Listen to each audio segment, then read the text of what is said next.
Venimos hablando acerca de la oración. Ya tuvimos el primer tema de esto tan importante, fundamental en la vida del cristiano, la cristiana, como es la oración. En la primera parte hablamos el mensaje Jesús oró y hoy vamos a ver la enseñanza del Padre Nuestro. Antes de eso quisiera compartirles algunas frases que tienen relación con la oración. La oración debe convertirse en algo tan natural como respirar, dijo G. Ávila. Esa frase la menciona en su libro La ciencia de la oración. La oración debe convertirse en algo tan natural como respirar.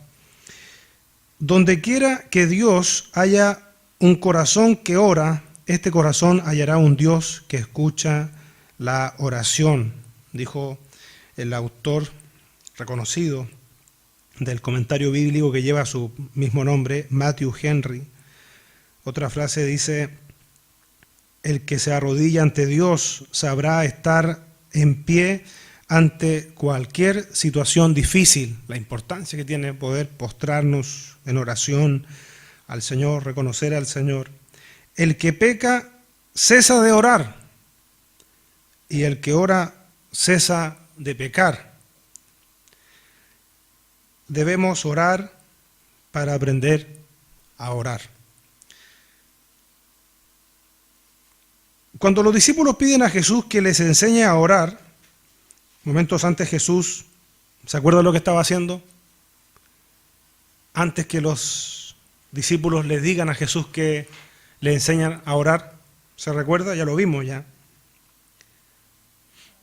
Los discípulos, Jesús estaba orando, justamente, bien. Los discípulos, y Jesús especialmente, se enfrentaban al ataque constante, permanente, al asedio, a las críticas de los fariseos. ¿Quiénes eran los fariseos religiosos de la época? Los discípulos necesitaron una guía de Jesús para orar de manera correcta. Si revisamos ahí en Lucas, capítulo 11, versículo 1, nos da cuenta y dice: aconteció que estaba Jesús orando, dice, en un lugar. Y cuando terminó, uno de sus discípulos les dijo: Señor, enséñanos a orar. Fíjese que no le dijo: Señor, enséñanos a predicar. No le dijo: Señor, enséñanos a sanar enfermos. Jesús estaba orando y seguramente el testimonio de oración de Jesús impactó también la vida de los discípulos, que le dicen al Señor: Señor, enséñanos a orar, como también Juan enseñó a sus discípulos.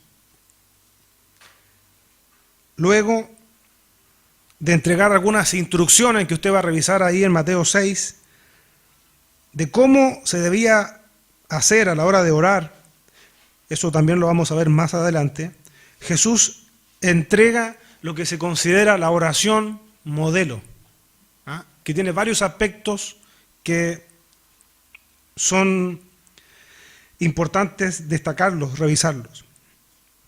En el Padre Nuestro encontramos 7 aspectos que tienen relación directa con el reino de Dios. Por ejemplo, confianza, reverencia, sometimiento, dependencia, perdón, humildad y adoración. Son características que están presentes en esa corta oración, pero muy significativa. Confianza, reverencia, sometimiento, dependencia, perdón, humildad y adoración. Claro, cuando nos presentamos al Señor, nosotros estamos reconociendo que dependemos de Él, ¿verdad? Es dependencia de Dios. Vamos en una acción de humildad, porque como reconocemos que Dios es superior que nosotros y somos dependientes de Él, tenemos que ir en ese contexto. La adoración tiene que estar presente, la confianza, que equivale a la fe. Cada vez que oramos es un ejercicio también de la fe, porque estamos orando a alguien que no estamos viendo. ¿O usted sí ve a Dios cuando ora? No lo estamos viendo. Reverencia y sometimiento. Hay 7 tópicos que representan necesidades humanas básicas también en el Padre Nuestro. Por ejemplo, encontramos la necesidad paternal. La presencia de Dios es otro de estas características. En tercer lugar, prioridades de Dios. En cuarto lugar, la provisión de Dios. En quinto lugar, el perdón de Dios. En sexto lugar, poder sobre Satanás. Y en séptimo lugar, la sociedad divina. ¿Sabe? Esto de poder hoy día presentarnos en oración delante del Señor, algo que es tan grande, porque cuando usted se comunica con Dios, no se está comunicando con un líder, con un gobernante de este mundo, se está comunicando con el que es todopoderoso, ilimitado, con el que habita en la eternidad.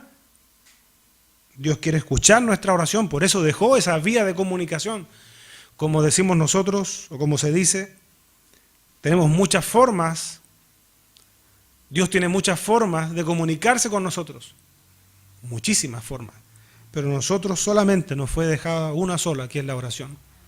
Dios no tiene cuenta en Facebook, no tiene correo electrónico, no tiene número de teléfono, pero Dios tiene sus oídos atentos al clamor de un pueblo que con humildad y reconocimiento vaya delante de Él. Yo quiero decirle que este acceso que tenemos hoy directo al trono de la gracia no fue gratis, sino que tuvo un precio, que es a través de la obra de Jesucristo. Dice Hebreos 4, versículo 16, dice, acerquémonos pues, dice el autor de Hebreos, confiadamente al trono de la gracia. Imagínense, poder tener este acceso hoy día de poder orar, clamar, conversar con Dios. Y ponga atención con el término porque dice confiadamente al trono de la gracia. Para alcanzar misericordia, hallar gracia para el oportuno socorro. Confiadamente. Dios nos quiere escuchar. Otra versión, en este caso la traducción del lenguaje actual del mismo versículo dice, así que cuando tengamos alguna necesidad, acerquémonos con confianza al trono de Dios.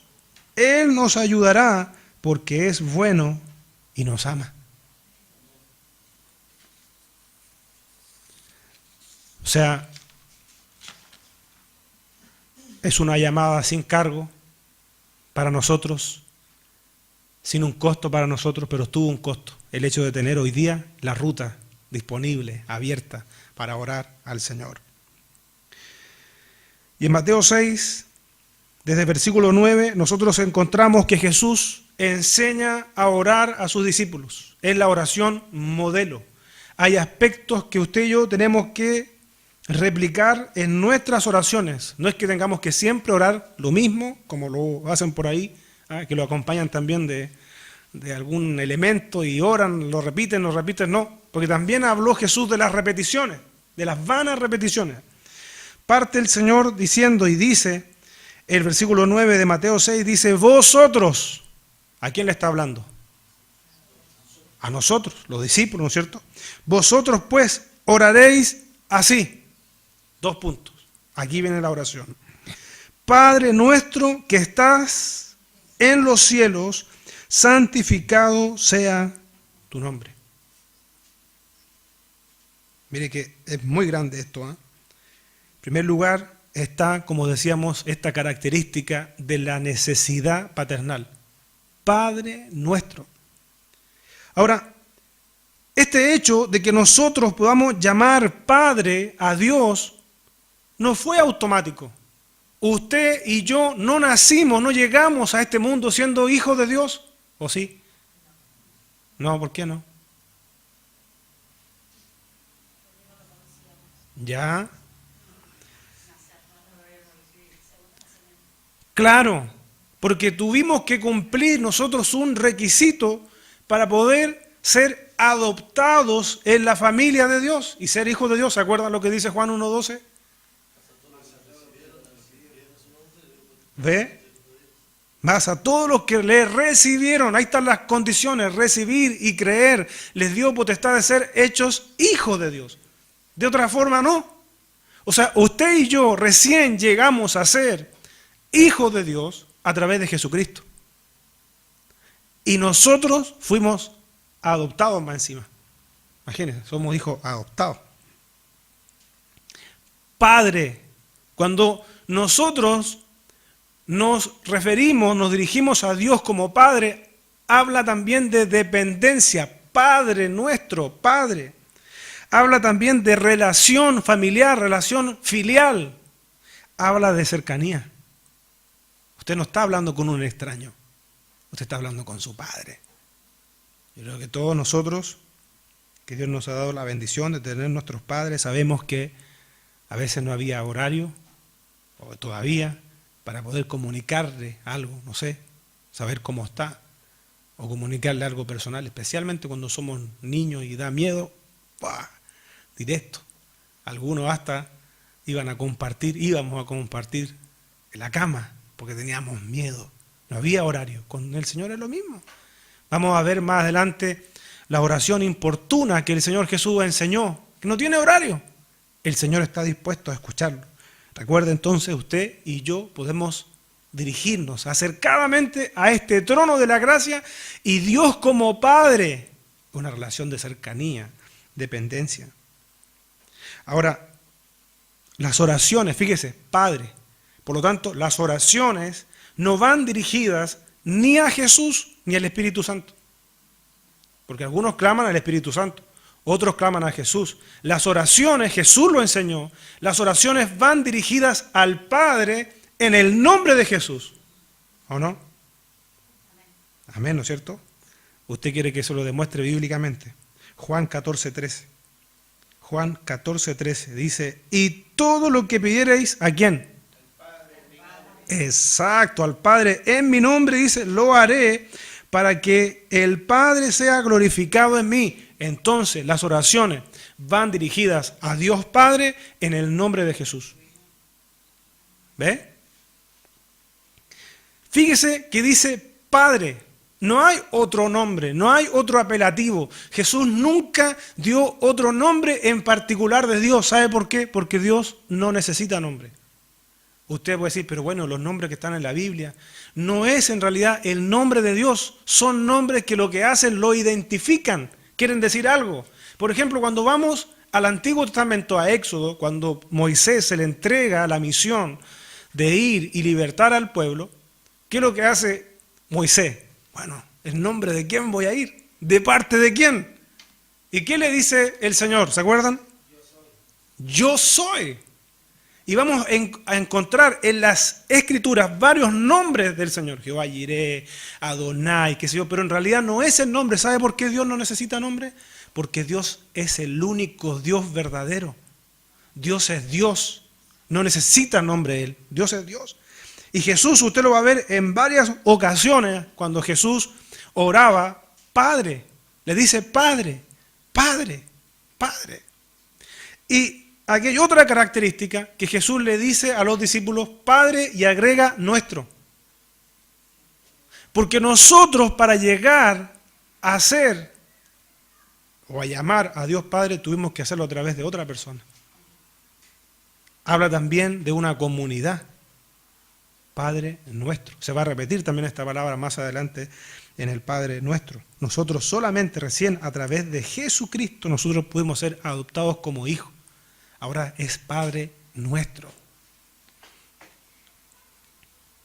¿Cuál es el unigénito Hijo de Dios? Jesús. ¿Pero se da cuenta? Pero Jesús para nosotros vino a ser, entre comillas, por llamarle de alguna forma, la llave para nosotros también poder ser llamados hijos. Sigamos con el Padre nuestro. Dice que estás en los cielos. ¿Esto qué nos quiere decir o qué nos demuestra, dentro de otras cosas? Que Dios no es un Dios terrenal. Dios no está hoy día en el nivel que nosotros estamos de terrenales aquí en este mundo, por decirlo así. Dios está en un nivel superior, que estás en los cielos. Dios habita en los cielos. Está en otro nivel el Señor. También por ahí los describe algo así como que la tierra es el estrado de sus pies, pero es como una forma de graficar lo tremendo que es Dios. Dios, un Dios infinito, no cabe en una mente finita como la nuestra, no cabe. menos en una mente temporal. Nosotros estamos acostumbrados a que todas las cosas tienen un principio y un fin. Dios es eterno. No tiene principio ni tiene fin, Dios es eterno. Agrega el Señor Jesús, santificado sea tu nombre. Esto también habla de adoración. Fíjese usted cómo la adoración está marcando también esta oración. La adoración tiene que estar presente en nuestro clamor al Señor. Santificado sea tu nombre. Otra versión, la versión de la Biblia, lenguaje sencillo, dice que todos reconozcan que tú eres el verdadero Dios. Hasta aquí todavía no hay ninguna petición humana, por decir así, particular, terrenal. Padre nuestro, dependencia que estás en los cielos, la condición de Dios, de su prioridad, santificado sea tu nombre. Bien,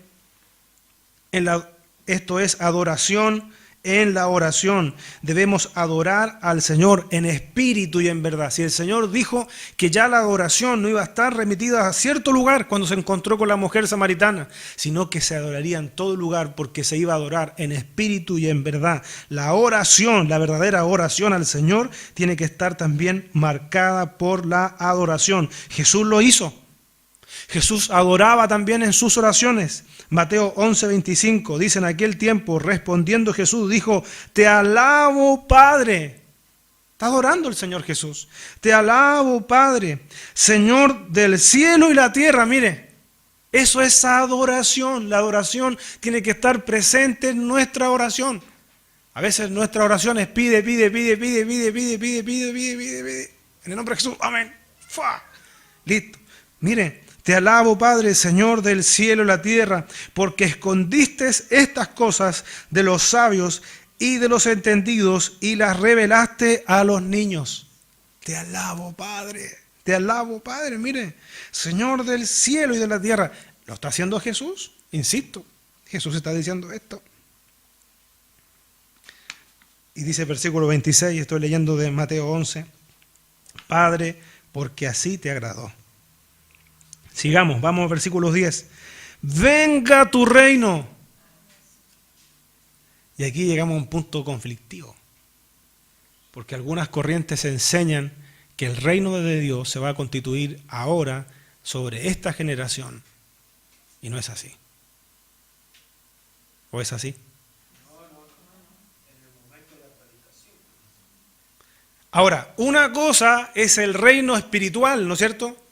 Venga tu reino a mi vida, el Señor como Señor de mi vida, pero otra cosa, el reino que se va a constituir después del milenio, el reino del Señor aquí en la tierra, pero eso todavía falta un montón. O sea, para eso todavía se va a desatar sobre la tierra juicio, pero algunos dicen que ahora, en este tiempo, los cristianos van a empezar a ocupar los lugares importantes, prominentes en la sociedad, porque tu reino aquí y ahora. No.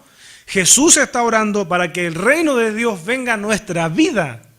El mismo Señor Jesús dijo, mi reino, les dijo a los que tenían otra expectativa, porque esperaban otro tipo de líder. Pero Él les dice, más encima les dice, mi reino no es de este mundo. O sea, fue la media tapita, digamos. Mi reino no es de este mundo. Venga tu reino, hágase tu voluntad, como en el cielo, así también en la tierra. Venga tu reino, mire, la expresión venga tu reino en la traducción al lenguaje actual dice, ven y sé nuestro único rey. ¿Se da cuenta? De nuestra vida. Somos llamados a dar prioridad y a vivir conforme a los principios del reino de Dios y Él es el rey, Él es el Señor. No es como algunos dicen que le dan casi órdenes al Señor, ahora y no sé qué, y decreto, y no sé qué, no sé cuánto. No funciona así. Nosotros somos los siervos, Él es el Rey. Y nosotros cuando decimos, venga tu reino, es que el reino de Dios, con el Rey incluido, venga a nosotros. Todo lo que significa, todo lo que involucra al reino de Dios. Ya hay dos reinos nomás. ¿O hay más? Y se puede estar en uno de los dos nomás. Aunque parece que algunos están con un pie en el reino de Dios y con el reino del otro, de las tinieblas. Venga tu reino. ¿Qué es lo que enseña la Biblia en Mateo 6:33? Más buscad primeramente, ¿qué cosa? El reino. El reino. Entonces, está bien, usted puede tener sus metas, sus aspiraciones, sus deseos, sus propósitos, como quiera. Pero cuando decimos, venga a tu reino, es que todo lo que yo quiero, todo lo que yo anhelo, lo sujeto al reino tuyo, a lo que tú quieras hacer. Tú eres el rey. ¿Bien? Más buscad primeramente el reino de Dios y su justicia. Y mire, y esto es una promesa. Y algunas cosas dicen, ¿o no? Todas, dice, serán añadidas. ¿Se da cuenta? Cuando decimos venga a tu reino, es que, ¿sabe? Disponemos nuestras vidas y voluntades en obediencia a Dios. Por eso es que es importante que de verdad podamos vivir eso, experimentarlo, que venga el reino de Dios a nuestra vida, a nuestra familia, que se sujete nuestra vida a la voluntad de Dios. Se refiere al reino de Cristo en el corazón. Ahí eso se está refiriendo el Señor Jesús, en el corazón ¿de quién? Del creyente. Bien. Y esto será completado en el mundo cuando se termine la maldad. Usted sabe que el Señor Jesús va a venir por segunda vez, ¿no es cierto? No toca la tierra, Mateo 24, sino que dice que los muertos en Cristo resucitan, ¿no es cierto?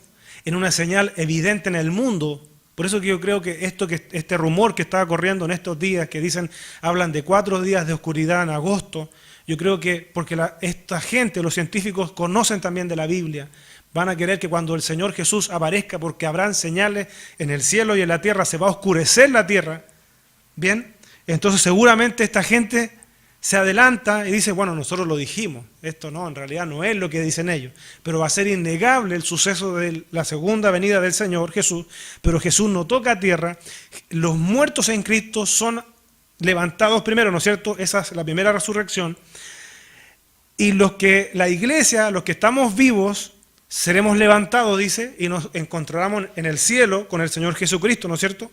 Este mundo sigue su curso, el régimen del anticristo, que soy yo, en el tiempo final. Después la tierra es purificada, hay juicio para la tierra, esta vez es fuego, no es agua. Y después de eso, ¿sabe lo que viene? El milenio. Ahí viene el reino de Jesús a la tierra. ¿Pero con quiénes? Con su pueblo, con su iglesia, con la novia, ¿no es cierto? Y después de eso, ¿qué viene? Esa es la tercera venida del Señor. Y después de eso, después de los 1000 años, viene el juicio del trono blanco.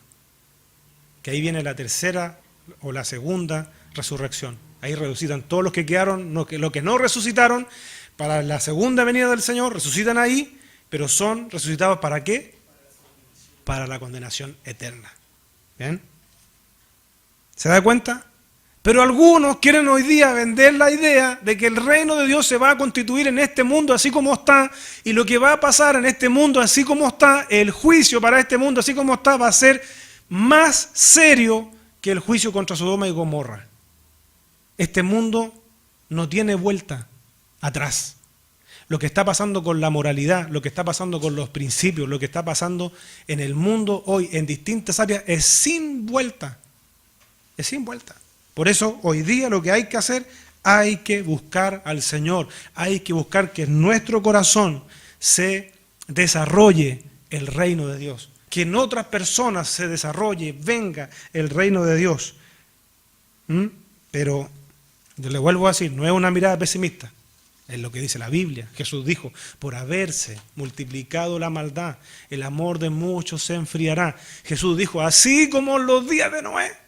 Y el viejito predicó 120 años. ¿Cuánto se ganó? Y nadie más. Y nadie más. Lot, ¿cuánto se ganó Lot? Ni los yernos, poiga. Exacto. Y más encima la mujer miró para atrás. Exacto. Hágase tu voluntad, como en el cielo, así también en la tierra.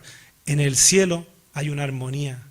En el cielo se hace la voluntad de Dios. Por eso lo que hace el Señor Jesús es que oremos para traer un poco de cielo acá, porque si se hiciera la voluntad de Dios aquí en la tierra, muchas cosas serían diferentes. Muchas realidades serían distintas si se hiciera la voluntad del Señor aquí en la tierra, ¿no es cierto? En el cielo no hay pecado. En el cielo manda Dios. ¿Y quién es el Dios de esta tierra? El diablo. Y que anda feroz como león rugiente, dice, buscando a quien devorar, dice. Sigamos, versículo 11. El pan nuestro de cada día, dánoslo hoy. Ya llegamos a algo más o menos material. Nosotros estamos por allá arriba. Hágase de tu voluntad, como en el cielo acá también. Ahora llegamos al pan. Justo hasta ahora. Como que... El pan nuestro de cada día, dánoslos hoy. La versión de la traducción al lenguaje actual dice, danos la comida que necesitamos hoy. Ahora, esto que Jesús toma algo del mundo natural, como el pan, también tiene una connotación espiritual. Esto habla de dependencia, ¿no es cierto? Pero nosotros también dependemos de Dios todos los días. No solamente un día domingo, un día jueves, un día miércoles, todos los días. El pan representa en la Biblia al mismo Jesús. El pan de cada día, dánoslo hoy. Eso está en Juan 6, 33, 35. Jesús, el pan de vida. También el pan representa a la palabra de Dios. Mateo 4, 4, ¿no es cierto? Como pan espiritual. Bien, sigamos. Vamos al versículo 12 ahora. Y perdona nuestras deudas, como también nosotros perdonamos nuestros deudores. ¿Sabe? Aquí habla que vamos a cometer pecado. Perdona nuestras deudas. El término deuda no solamente se refiere a una deuda económica. Bien.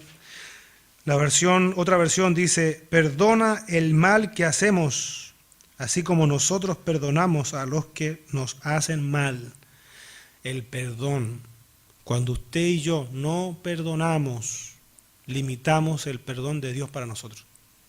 Está en la Biblia eso. ¿Sabe? Esto también nos habla, fíjese, Jesús orando, enseñándonos a orar. Jesús no podía pedir perdón. ¿Por qué? Porque Él no cometió pecado. Pero Jesús nos enseña a orar y decirle al Señor, y perdónanos nuestras deudas, como también nosotros perdonamos a nuestros deudores. ¿Sabe? El pecado es una realidad. Por más que alguien diga, no peco nunca más, no. Mientras estemos en esta tierra, con este cuerpo, vamos a cometer pecado. El pecado es una realidad en este mundo. El perdón, por lo tanto, debe ser diario. Porque fíjese, después del pan está el perdón. Y dijo, danos el pan de cada día. Y enseguida dice, perdona nuestras deudas. Entonces, todos los días tenemos que perdonar. Y hay un hombre que seguramente quiso ser intrépido, le dijo, ¿y cuántas veces de perdonar a mi hermano que pegue contra mí? Hasta 7. Generoso fue, ya lo hablamos acá. Porque se usaba perdonar hasta 3 veces lo que hacían los rabinos, hasta 7, le pone el doble y un poquito más, hasta 7, y viene Jesús, no te digo que hasta 7, sino 70 veces 7, otra versión dice siempre. Dice Juan 1, primera de Juan 1:10. Si decimos que no hemos pecado, le hacemos a Él, ¿qué cosa? ¿Por qué? Si decimos que no hemos pecado, le hacemos a Él mentiroso y su palabra no está en nosotros. Mire, ¿ve que pecamos? ¿Sabe? Jesús nos enseña a perdonar. Estando en la misma cruz, Jesús intercede por el perdón de otros. ¿Sabe lo que dice Jesús? Padre, perdónalos, porque no saben lo que hacen. Y no estaba Jesús tomando sol en alguna playa, estaba crucificado, pero intercediendo por el perdón de otras personas, Jesús nos enseña a perdonar. Sigamos, versículo 13. Y no nos metas en tentación, dice, mas líbranos del mal, porque tuyo es el reino y el poder y la gloria por todos los siglos. Amén. Y no nos metas en tentación. Otra versión dice, y cuando vengan las pruebas, algo tan usual, común, frecuente en la vida del cristiano, cuando vengan las pruebas, no permitas que ellas nos aparten de ti. todo vamos a ser probados. Todo vamos a ser probados. La fe tiene que ser probada. Dice, y líbranos del poder del diablo. Todos en algún momento vamos a tener que enfrentar tentaciones. Jesús incluye esto en la oración como una guía también para nosotros, para que seamos librados de Satanás, anda el devorador. Pero sabe, también la palabra del Señor nos enseña en 1 Corintios capítulo 10, versículo 13, que no vamos a ser más tentados más allá de lo que podamos soportar. Bien, dice, no os ha sobrevenido ninguna tentación que no sea humana, pero fiel es Dios, que no os dejará ser tentados más de lo que podáis resistir, sino que dará también juntamente con la tentación la salida. ¿Se fija? Para que podáis soportar. ¿Sabe? Pedimos poder a Dios para vencer el mal. Es una lucha permanente. ¿Y sabe lo otro que hacemos con esto? Cuando pedimos al Señor que no nos deje caer en tentación y nos libre del mal, reconocemos que somos débiles y vulnerables, y Dios sabe que es así. Y por lo mismo necesitamos de su cobertura para soportar las tentaciones y el mal. ¿Estamos expuestos? Claro que sí, estamos expuestos, pero el Señor está dispuesto para ayudarnos a soportar, para ayudarnos a vencer el mal. Padre, te damos gracias por permitirnos hablar de tu palabra. Señor, necesitamos ser hombres y mujeres de oración, pero también necesitamos orar como tú nos enseñaste. También tu palabra dice cómo habremos de pedir, no sabemos, pero el Espíritu intercede por nosotros con gemidos indecibles. Padre, ayúdanos para que podamos amar este contacto contigo, porque necesitamos, Señor, orar más. Necesitamos, Señor, ser una iglesia que se caracterice por la oración. Necesitamos ser una iglesia, Dios, donde podamos experimentar la riqueza que significa las oraciones contestadas. Saber, Señor, que tus oídos están prestos, dispuestos para oírnos.